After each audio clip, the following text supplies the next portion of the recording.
this is humanly possible.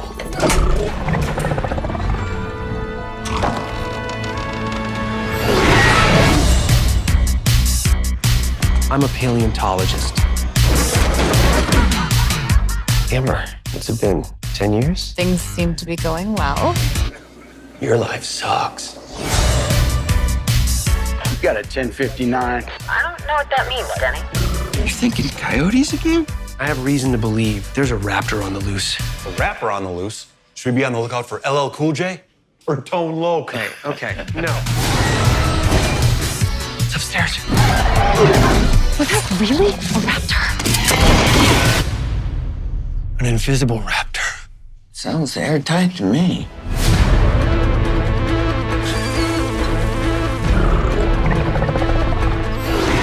It's an apex predator that suppressed 65 million years of gut instinct. I have a plan. If it bleeds, we can kill it. That's from Predator. Yeah, I remember. That's how us an invisible raptor.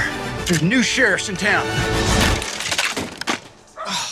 Oh man, that could have been cool. Hold on to your butthole.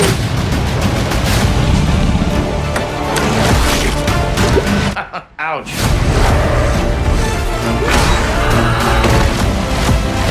Let's kick it! We don't like invisible things in our house. Close the door. We're hotboxing. No matter what, we have to stick together.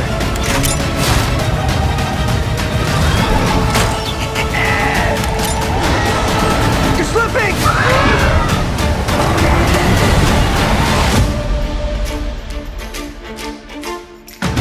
How did you make raptors? Did you see Jurassic Park? Yes. We did that. But how did you make it invisible? Did you see the Invisible Man? Stop, don't say anything. I hate spoilers. Hello, everyone. My name is Heather Hurt with the NRW, where nerds rule the world, and I am here with a smattering of humans who decided to make a film about an invisible raptor. I have Mike Capes, who is actor, played Dr. Grant Walker, and was the co-writer along with Johnny Wickham, and Mike Hermosa. I said that right? Said it right. Who is the director. How are you guys today? We're doing great. How are you? Good. I'm fascinated to speak with y'all. I think that's the best word I can put to this. I'll start with the most obvious question. Of course, this goes to Mike and Johnny. Why are we so fascinated with dinosaurs in film? And why did y'all pick an invisible raptor of all creatures? Sorry, Johnny, I'll start with you. That's okay. Well, I think, Mike originally approached us with the idea of an invisible raptor. And the whole idea was, what's the hardest movie to do special effects wise? Jurassic Park. Now let's take it out and do it invisible and make the invisible raptor. Yeah, I think everyone who watched Jurassic Park, sat there thinking, gosh, what would this movie be like if you couldn't see the dinosaurs? And so we answered that question for everyone. Yeah, I think there's a major fascination with dinosaurs. All of us since kids, we love dinosaurs, right? I mean, I don't know anyone who really doesn't. And then once Jurassic Park sort of framed that and created the world where we saw it in such a fantastical, amazing level, I think that's just been, something that when it pops back into the zeitgeist, you're excited to check it out and see what anyone's doing with dinosaurs. So we just decided that we could only do it if you couldn't, show it, because we can't afford things like giant effects. Okay. All right. I was going to say, should I go into the money question, or should I just leave that one kind of? Yeah. Well, just use your imagination on how much it could cost. Okay. But my next big question is it one of the ones with the feathers, the scientifically accurate, or are we doing the inaccurate movie one? It has feathers. We have feathers. Yeah. Okay. Yeah. Perfect. All right. Other Mike, director Mike. Yeah. What did you think when you were handed the script about an invisible raptor attacking this poor, innocent neighborhood of mediocrely, sometimes not great people? I thought it was the greatest thing I've ever read. I loved it. I was sold immediately.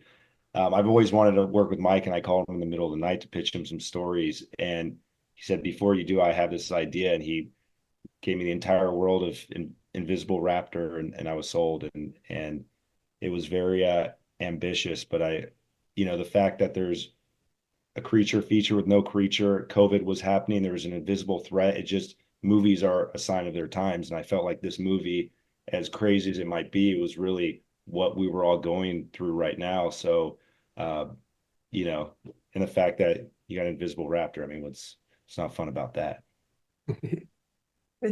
Watching it, I was just like, I can't tell if this is fantastic or crazy. I'm not going to deny it. Go either way. Yeah. Oh, good. Then I hit the nail on the head. Perfect. Going back to kind of bridging the gap between all three of you. One thing that's really interesting about this film is the effects. But budget or otherwise, y'all do have some level of digital effects in this, but practicality seemed to be an important element to this. Removing the budget element from it, was that beneficial to y'all from an actor perspective, or did y'all just really prefer the practical effects over anything? Mike Capes, I'll start with you. Yeah, no. We wrote this intending to bring people back to the films we grew up on in the 80s. So practical effects are huge for all of us. And we got really lucky because that was our biggest pitch. We're like, hey, we want all practical effects. We didn't think we would have any digital effects, to be honest with you. Didn't even cross. I think we could afford them. That was like outside of our whole realm of thought. And then, even with practical effects, we weren't exactly sure, but our producer, Nick Neary, had a relationship with Steve Johnson, who anyone in the horror community knows is a legend. He sculpted Slimer and all the ghosts for the original Ghostbusters. He did Big Trouble in Little China, Species, Fright Night, all these legendary 80s practical effects. And so when we got him the script and he loved it and he joined us, we were like, oh, this is great. Like, now we are in really good hands. And again, this was all previously before thinking we would have visual effects. Turned out we ended up having 500 plus visual effects shots because the thought was there. The thought was, hey guys, if we make a creature feature with no creature, then we don't have any visual effects. And then you realize, were we wrong? We were wrong.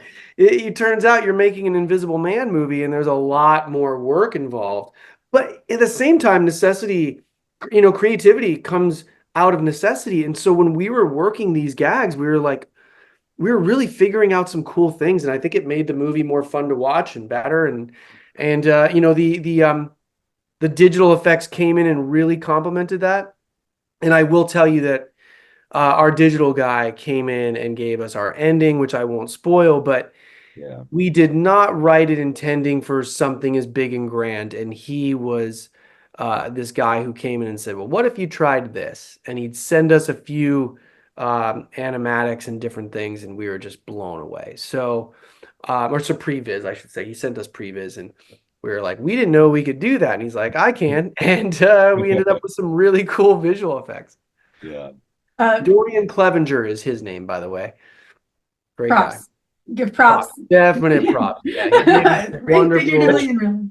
Which, weirdly enough, for a creature feature with no creature, we have won best visual effects and best special effects and best creature feature at a lot of film festivals. Yeah. So they both Dorian and Steve have their individual trophies from festivals for best special effects, best visual effects, and best creature feature. That's right. No there creature. We go. Mike H. I'm like, do I should no 1, 2, 3. I feel like I'm putting a hierarchy there. Mike H. When you're directing this, does it make just like easier to keep to that practicality, or once y'all realize y'all could add that digital element to it, did it make it simpler for you? Yeah, I always think, analog is always just better than digital. And at first, the digital was really just to help cover up some mistakes because we were a small crew. So it was like, hey, we don't actually have a door opening up. Well, I can just create a door. And then we kind of just used it for certain moments. But yeah, it was very, it really allowed us, having that practical is just, you can't beat that, Absolutely. And I want to go off, Johnny, I'm going to kind of switch up a question a little bit.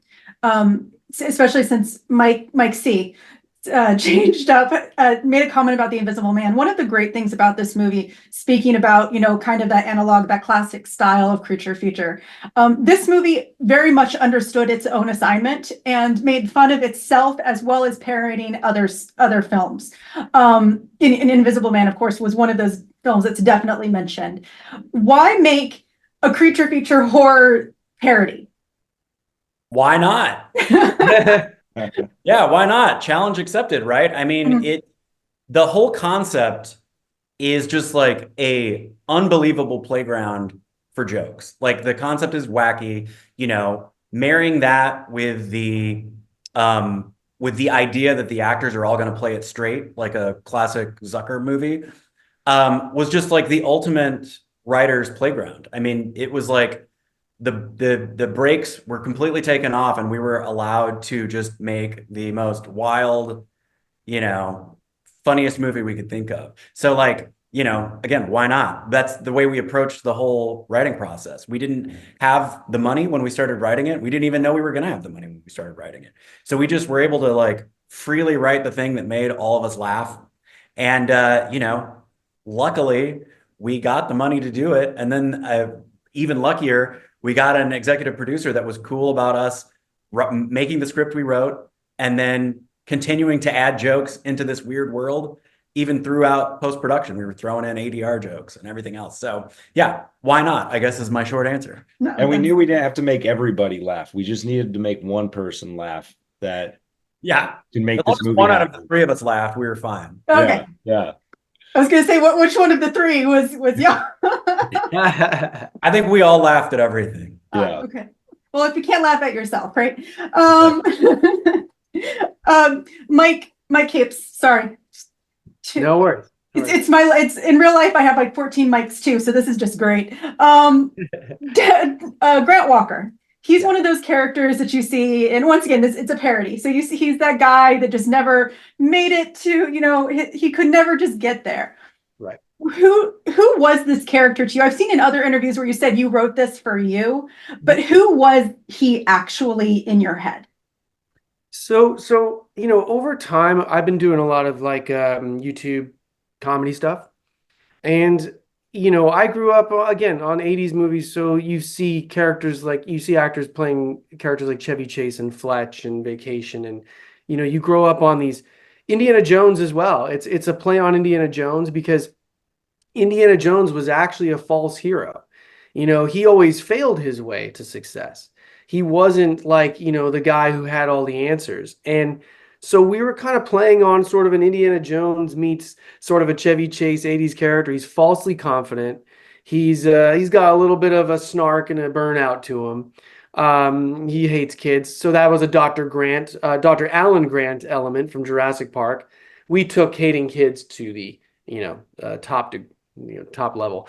But yeah, I think it was a combination of the stuff I grew up on as well, sort of channeling a little bit of that comedy. The falsely confident anti-hero. He's a hero, but he's reluctant. And you'll see in there, he is not the guy who's going to catch the shotgun when you toss it to him. He's once the dust settles, he's going to be in pain. Like, he's going to realize he's bleeding out. Like, there's a lot of elements to him that we wanted to play sort of the opposite of your traditional hero. And I think that was a lot of fun to do. Awesome. That's great. And you definitely get that in the film. It's just that awkward individualism that's just stuck in your head space. The introvert that pretends that he's an extrovert when he's in a costume. Introvert that has to do an 80s rap performance at an amusement park. There you go. Mike H. There, for the fact that this is y'all made the comment that this was kind of the idea of COVID, of how a lot of people were feeling during that period, with that invisible villain just a little while ago. But this movie it feels a lot bigger than some of the like COVID-esque films that we're seeing today. Like, we're seeing a lot of like one location films. Invisible Raptor kind of expanded. How did you go about making sure that a very kind of a wide range film still feels very condensed? Yeah, I think that would come to the characters, but we knew we had to world build, and we never wanted to kind of go the same place. Um, you know, go back to it, because a lot of indie films, you're kind of stuck to certain locations, and we really wanted this to feel like a big adventure film. So I think it was just a matter of finding great locations that you could really build out the world, and yeah, that was mostly what we focused on. Being more ambitious than we actually probably should have been, and then Yeah. I think is the key. Yeah, usually when you write an independent film, you don't typically write about a dinosaur amusement park. You know, that's not a location that's on hand or one of your normal resources. And Nor is it one that we even knew existed when we were writing. We didn't even know where this place would be. We were just like, we kind of imagined what it would look like, but like that wasn't a real location we even knew we had access to when we were writing. And again, that just goes back to like we wrote kind of the movie we wanted to see without thinking that without knowing we were going to get the money, but knowing that if we did, we were going to like really try to pull it off. So we wrote the thing we wanted to make. Okay. We got very lucky. Got very lucky with locations. Just that's going to be in a book in itself. The serendipity that brought this movie to the households of everyone is incredible. Well, that's wonderful. It was just that made me think about it. It was just the movie seemed very wide, but also very small at the same time. So I was just curious. All right, I want to end this on a really fun note. I'll start with Johnny. Tell me if you could meet one film, book, any type of dinosaur. If you could meet one dinosaur from entertainment, who would you want to meet and potentially get mauled by? Oh, get mauled by a I'm not judging. You could do you. Oh, if I were to get mauled by a celebrity dinosaur, Denver the Last Dinosaur, the cartoon that's lovable and friendly, it would just be such a horrific way to go, because you'd be like, "What's up, Denver the Last Dinosaur?" I don't know if you guys remember that. Yeah. Yes. John H., how about you? Oh, sorry, Mike H. Now I'm getting them all mixed up. Mike H. Man, maybe Blue the Raptor. He seems, like he'd be. Yeah, I'd be into that. She's a girl. Genders. Remember this. Yeah. She had a baby. Exactly. What about you, Mike? I'd like to be taken down by Tammy and the T-Rex.